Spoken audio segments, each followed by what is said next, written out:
Na kwa niaba ya wachezaji kwa ujumla, kwanza mheshimiwa, napenda upeleke shukrani zangu za dhati kwa mheshimiwa wetu, mama yetu Samia Suluhu Hassan kwa motisha hii anayotupa.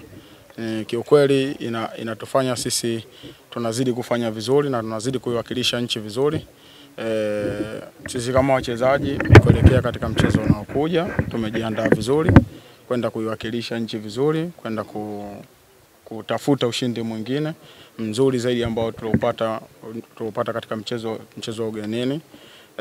Na kwa kweli nimesikia maneno ambayo yametoka kwa mheshimiwa wetu, sisi kama wachezaji yametuingia, na tunakuahidi kwamba tunaenda kuyafanyia kazi ili kuweza kufanikisha kufika fainali na kuweza kuchukua kombe hili kwa mara ya kwanza. Hilo ni jukumu letu sisi kama wachezaji. Tunamwahidi mama yetu kwamba tutaenda kupambana kwa kadri ya uwezo wetu ili kuweza kufanikisha hayo malengo ambayo yeye alikuwa nayo na sisi kama timu na kama wachezaji tuko nayo.